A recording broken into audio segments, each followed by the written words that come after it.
So Edmonton fired Jay Woodcroft after a win. What's next for the Oilers as they try to get back on track? Plus, who else may be on the hot seat for NHL coaches so far this season? And Connor Bedard taking flight and starting to stack multi-goal games together. We'll talk about his impressive run all on today's episode of the Locked On NHL podcast. We are your team every day. You're Locked On NHL, your daily podcast on the National Hockey League. Part of the Locked On Podcast Network, your team every day.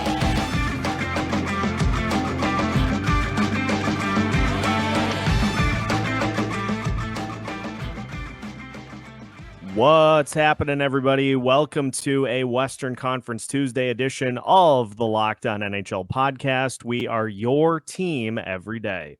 Thank you, as always, for making the Locked On NHL podcast your first listen each and every day. Make sure you subscribe if you haven't already on YouTube and your favorite podcast platforms so you don't miss out on any new episodes for our wide range of hosts all throughout the week. Today's episode of Locked On NHL is brought to you by FanDuel Sportsbook. Make every moment more. Right now, new customers get $150 in bonus bets with any winning $5 moneyline bet. That's $150 if your team wins. Visit FanDuel.com/lockedon to get started. On today's episode of Locked On NHL, we discuss changes for the Edmonton Oilers. Jay Woodcroft is out. What does it mean for Ken Holland as the season rolls on? We'll also talk about other potential coaches that could be on the hot seat as the season unfolds. And Connor Bedard starting to more light it up than he already was. And so we'll talk about where he's at, some of the other players that could potentially factor in the Calder Trophy race as well. My name is Seth Toupal, your host of the Western Conference Tuesday edition, one of the hosts of the Western Conference Tuesday edition, and host of Locked On Wild, joined by Nick Morgan of Locked On Predators here for today's episode. And Nick, right off the bat, it happened, but it happened after a win. Yeah, we called it. We were like, yep, he's the first guy. Wasn't anticipating happen after the win. This is Jimbo Fisher energy. Ooh. Yeah, you get the big 51-point win and then wake up the next morning and it's like, hey, good job. Also, pack your office. You're out of here. Well, and it's funny because it feels like the only logical spot for this to happen, to have the biggest impact, is after the Sharks game. The game in which the entire hockey world was watching with rooted interest to see if it could actually happen, and turns out it did. But here's some things that I find fascinating about the aftermath of this. Did you see the press conference with Ken Holland in which they were talking about the decision and how the players may or may not have actually been asked about what was going on and asked their opinion about how things were going on? And now I look yesterday and see that Connor McDavid is actually not happy at all. Like, I'm furious to the point that he may decide that he doesn't want to stick around for whatever the end of the rest of this looks like. And so Edmonton thought, hey, we're going to turn this around. We're going to get a new voice in here, and we're going to get this back on track. This may just be the tip of the iceberg for them. Which is funny because the guy taking, Jay Woodcroft's place is the Connor McDavid old junior coach. Like Edmonton going into here's a coach that McDavid is friends with and cares a lot and has a lot of background with. So that's why everybody was like, okay, maybe McDavid was the guy that kind of spearheaded this, or said he was not happy, or wanted something different or a new energy. And then we hear stuff today where players not necessarily happy. It kind of makes you think, like, what's Edmonton doing? And you kind of hit it off. I mean, is this on Jay Woodcroft necessarily, or is this on Ken Holland for adding that roster and putting that team together? Because when you spend, I remember watching TSN, like free agent frenzy and stuff on that first day. And the big headline was, well, they got Connor Brown. Connor McDavid's old line mate. This is the big exciting thing. They had all this chemistry together. They're going to get fired. And I was like, that's not it, right? Like, surely they're doing something else, right? And then Connor Brown is 0 points in 9 games before getting injured, and it's been a disaster. And I'll say it from this standpoint, like Jay Woodcroft, probably responsible. Like, there's also some just coaching decisions and line blunders and stuff like that where you just can't seem to get your entire team going at once. But at the same time, I mean, is this the best version of the Edmonton Oilers that could have probably been put together over the past few years? Probably not. Well, when you have a goalie making 5 or whatever Jack Campbell is making, getting just torched now in the AHL, like his first AHL start, he got absolutely smoked to the tune of, I think, I don't remember how many goals it was, but it was a lot. Did you see that one goal that he gave up where it was like almost like a pass backwards? Like it was a misplay by the other team, and it just sort of skewered it like right underneath like glove pad everything, and it's all bad. Ken Holland may as well at that press conference, he may as well actually have said, it can't be my fault because I'm the one who put this roster together and I know what I'm doing. But like this just, I think, shows you just how much pressure there is on the Oilers to not waste the prime careers of Connor McDavid and Leon Draisaitl, which to this point they have, with one Western Conference final trip in which that entire series is going to be forever known as the series in which Mike Smith gave up a goal from center ice. And I mean, if that's your highlight for the series, that's not great. And so they just have, I think, finally started to kind of cave under that pressure of not being able to get to that spot. And I mean, whether or not McDavid is truly like legitimately upset about what's going on, thin ice in Edmonton, to say the least. Yeah, it's interesting to see what happens next because you hear all this stuff about Kris Knoblauch, who's taken over, and they call him almost like a teacher. Like, I mean, that's his background is junior hockey. Like, he's used to kind of teaching the fundamentals and working with players, and it's interesting because it doesn't seem like that's a coaching hire you make from like a rebuilding team or like a team with sort of a young up and coming core, maybe mixed with some veterans that are going to kind of help, rebuild the culture and teach them how to play in the NHL. But the Oilers are a veteran team trying to win right now. Yeah. Like their window is right now. And I'm kind of curious, that they didn't go sort of like, sort of the older NHL coach, I don't know who would be out there at this point. John Hines, maybe.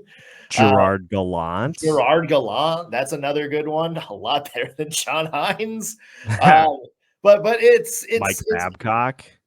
Well, I don't think any team's touching him with a 10-foot pole at this point. No. Back to coaching in Canadian college or wherever he was. But it's funny that they didn't go for just like that veteran coach that knows X's and O's and strategy and can kind of finagle a sort of okay or a team with holes into like playing very well in a certain system. It seems like that would have been sort of the, I guess, direction the Oilers would go. So it's interesting that they're kind of going more for like a foundational hire and more of a, okay, here's a guy that is going to start building from the ground up, maybe teach some of these younger players fundamentals. Here's how I think this should play out is essentially a less drawn out version of what we saw with the Vancouver Canucks, is where if you as the general manager are seeing this play out on a nightly basis, do you not at some point go to candidate X if they are a veteran coach who's not doing anything right now and say, hey, if this continues to spiral, would you be interested in taking the reins to try to right the ship? you plant the seed because then they can do some of their own homework as to looking at what's wrong and what they would fix, so that then when the move is made, you can say, hey, we need you on a flight tonight to get here tomorrow. But you hit it right on the head. Is this feels like a coaching hire that a team like the Sharks or the Ducks would have made this year. Yeah.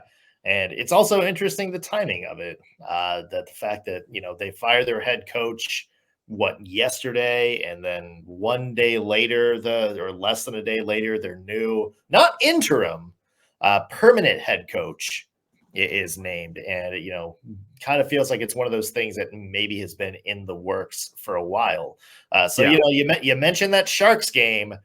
Maybe that was indeed sort of the precipice for that put all this in motion, and no win was going to reverse that decision for the Oilers Brain Trust. Yeah, he probably got a call that said, "Hey, pack your stuff. We want to get you here as soon as you can, and then we're going to make this move." But yeah. I would imagine Jay Woodcroft will get some consideration in the offseason, depending on who else might be looking for a new head coach.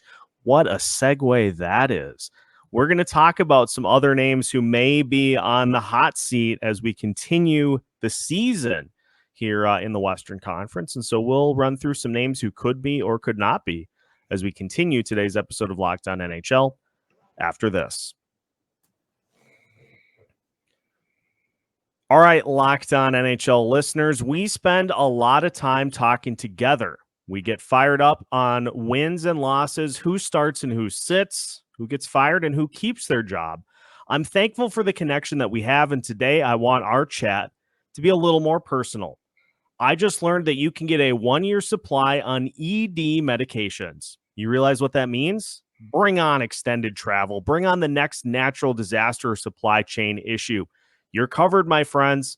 You don't have to worry about whether or not you can refill your generics for Cialis, Viagra, or Revito prescriptions. And this is possible because of our friends at Jase Medical. Go online right now at jasemedical.com to receive your 12-month supply on your daily medication. Remember to use promo code LOCKEDON at checkout for a discount as well. A verified customer had this to say about Jase Medical. I'm thankful for this service. Supply chain issues caused me to cut pills in half just to have them. I ordered most of my daily meds with a year's supply. I also ordered the antibiotic kit. I feel secure. Prices are lower than local pharmacies. I highly recommend this for everyone.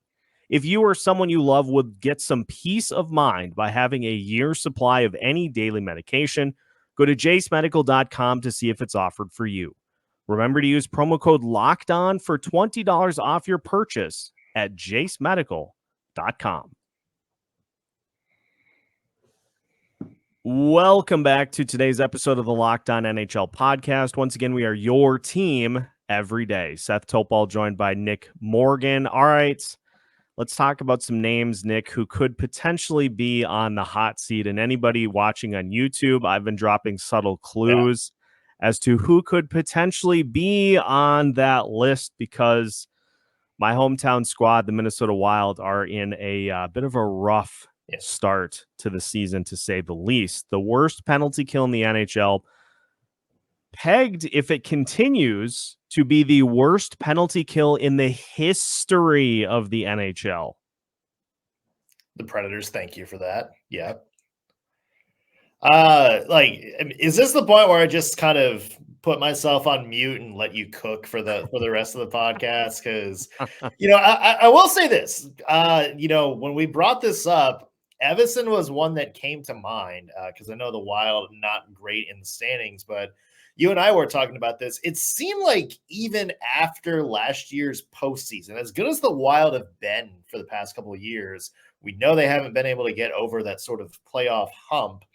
And it seemed like there was some discontent at the time with a lot of Wild fans towards Evason. So is this, was there a short leash headed into the season, Seth, that I think a lot of fans now want to be, removed altogether and sent Evason off to greener pastures? It's funny because if you read between the lines as to what Bill Guerin has said at the end of last season, as this season has unfolded, I think Dean Evason's seat is maybe now just starting to get warm, because at the end of last season, Guerin was pretty adamant that he hasn't given Dean Evason a quote unquote full deck. And so it's impossible to hold a guy accountable for what's going on with the team that is not fully functioning. But here's the problem is now with how bad the goaltending has been this season, my head is kind of starting to wonder if all of these problems still existed, which I think we saw in the postseason that they do. Yeah. If all these problems still exist, does that mean last year that we simply were like above average to elite goaltending away from this just happening last year too? Kind of Yeah. seems like it. Yeah, I mean, trust me. Look at the team that's kind of behind me right now. I know what good goaltending can do to not great teams. And you and I talked about the Wild expectations before this season too in a previous episode, where it just kind of felt like they're just trying to not suck until that Ryan Suter and Zach Parise money gets off the books, and then Bill Guerin can be more aggressive at sort of reloading the team the way he wants. So yeah, I mean, it's interesting to see what the Wild do. I mean, Evason has obviously done something right if he's taken the Wild to a couple of really, really strong seasons in a row now. I think he deserves some credit for Kaprizov's development over the past couple of years, the development of some other younger players. But yeah, I mean, it's one of those situations where we saw this with Pierre Laviolette in Nashville. It just could be like one frustrating event that if it just sort of swells for an extended period of time, all that goodwill goes away. It feels like maybe that happens in Minnesota. Yeah, and it feels like with the Wild this season is there are 4 or 5 things that are issues. And if you're dealing with one of those at any given point during a season, you can mask it. You can overcome that. But the fact that you're dealing with all 4 or all 5 at once is just impossible to try to overcome. You are getting pretty bad goaltending. You're getting bad defense.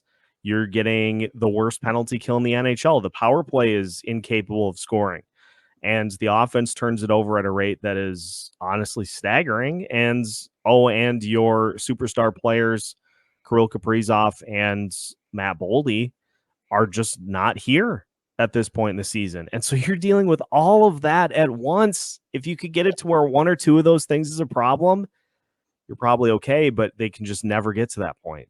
Yeah, I agree. And as far as a couple other head coaches, I was struggling to find anybody that's really like in hot water. Calgary's not going to fire Ryan Huska after 1 month. I don't think the Preds aren't going to fire Andrew Burnett after 1 month. Luke Richardson, I think it's honest what that situation is there. The only really real one that I can think of is, and again, it's not his fault, but how long does the David Quinn tenure in San Jose last? Like, again, clearly not his fault. Like, that team is garbage. And I think that was kind of intentionally built that way by Mike Greer this past offseason. But it's funny because if it goes, I guess, even lower than it is now, I mean, they did win 2 games finally, so yay. But if it gets somehow worse, like maybe then the Sharks pull the trigger, but that doesn't seem like this is a head coach that should have been doing gangbusters and his team is trash. Feels more just like we know you're not the problem, but we need something to make this suck a little bit less.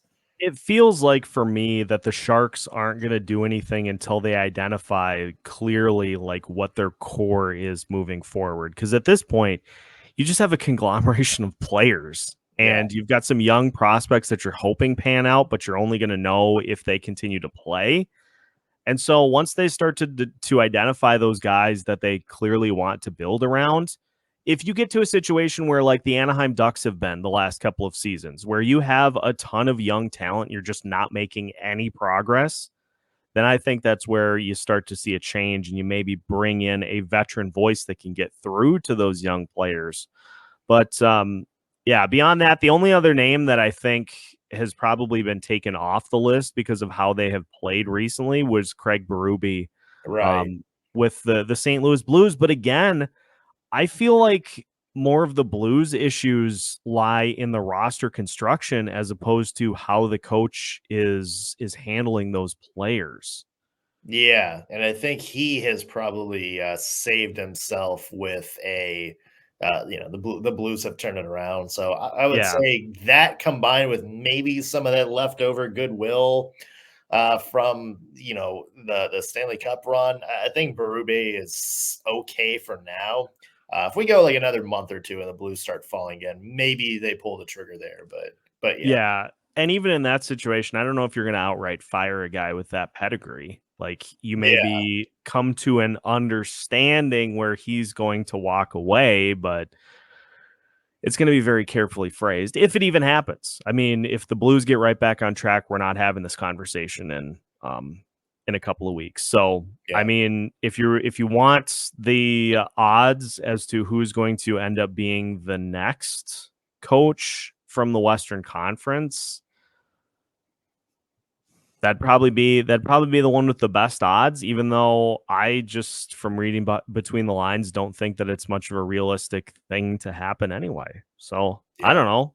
I guess the takeaway from this is that the Western Conference coaches are all in pretty good standing, or at least an understanding of kind of what they're dealing with, as you mentioned with Luke Richardson. But what he's dealing with is Connor Bedard taking his game up to another level.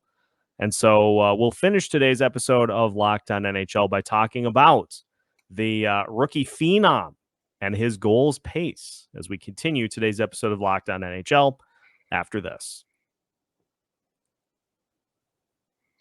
Today's episode is brought to you by FanDuel Sportsbook. You can score early this NFL season with FanDuel, America's #1 sportsbook. And that's because right now, new customers get $150 in bonus bets with any winning $5 moneyline bet. That's $150 if your team wins. If you've been thinking about joining FanDuel, there's no better time to get in on the action. The app is so easy to use. There's a wide range of betting options, including spreads, player props, like how many passing yards is Pat Mahomes going to have in a game, over-unders on point totals, and much, much more. So visit FanDuel.com/lockedon and kick off the NFL season. FanDuel, official partner of the NFL.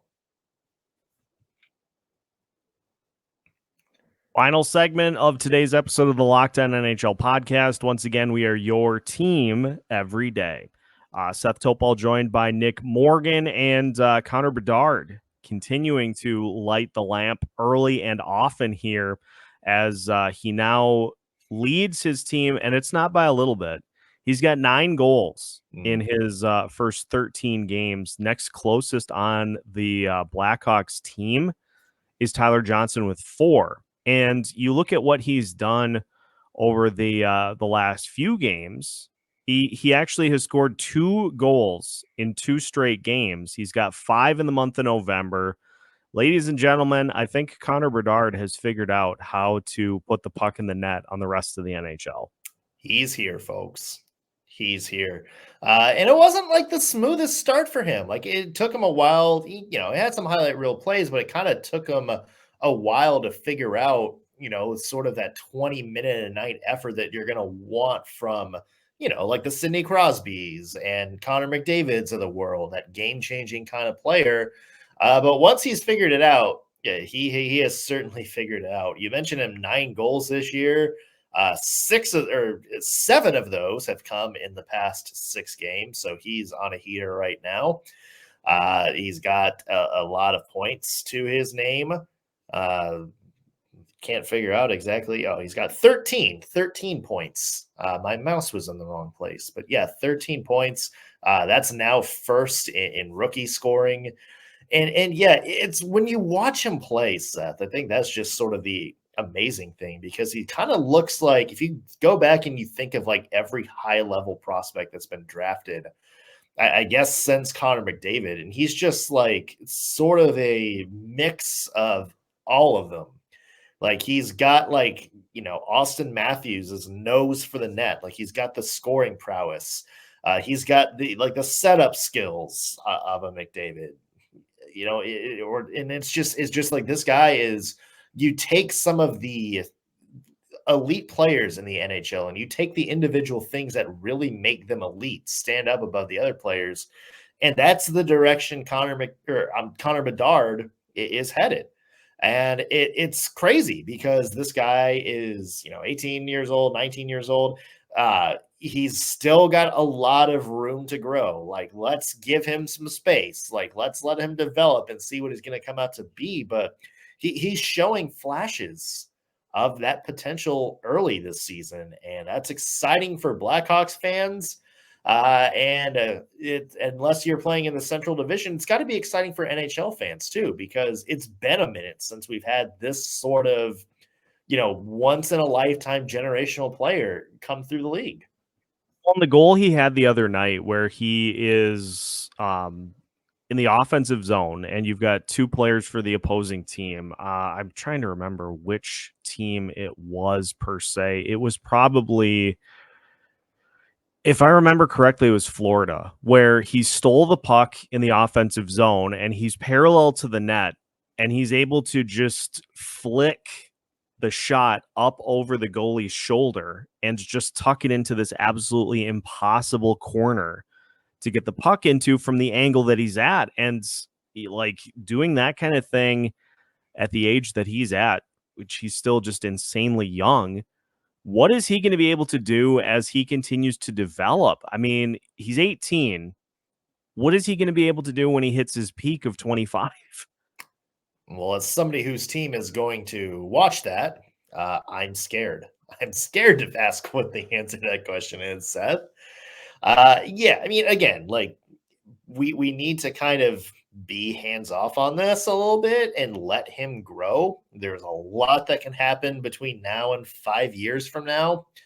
But, if you're a Blackhawks fan and you're watching Bedard play this year, you got to be encouraged. Like you're seeing the potential early and you're seeing his game-changing impact early. Remember, you and I were like, let's not put him on top of the Calder list yet. Like, let's let this guy figure out play.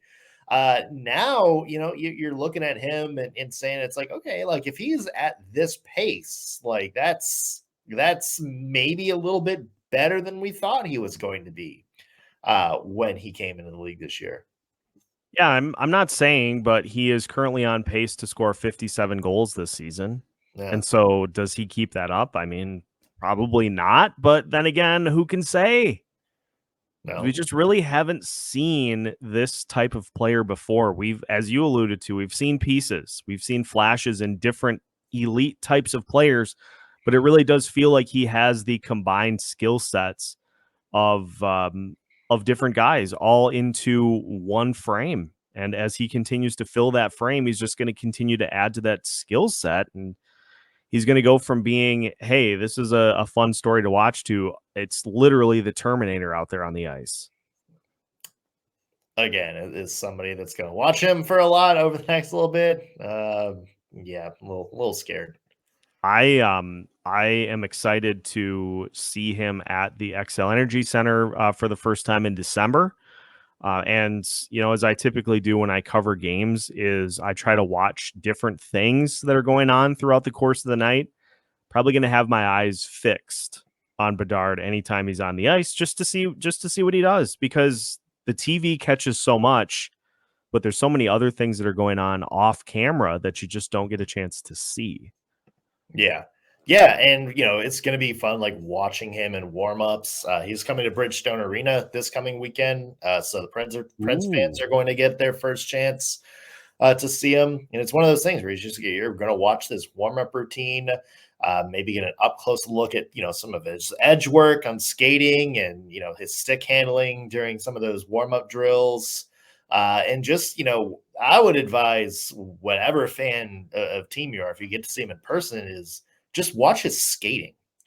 That's like, even if he doesn't have the puck, like watch him, maneuver through the ice. I mean, that's the first thing that I think stands out about Bedard's game. So if you have a chance, take a second and just sort of ISO your vision on him and just appreciate, some of the skills he displays because it's special. It's a rare talent that he has. So we'll see. I look forward to hearing how things look in person. So maybe we'll briefly touch on this next week because you'll be able to give that firsthand experience. We'll see though. We'll see what happens. But that will wrap it up for today's episode of the Locked On NHL podcast. Again, make sure if you haven't already that you subscribe on YouTube and your favorite podcast platforms so you don't miss out on any of our new episodes throughout the week from our wide array of different Locked On NHL hosts. You can find new episodes every Monday through Friday as part of the Locked On Podcast Network.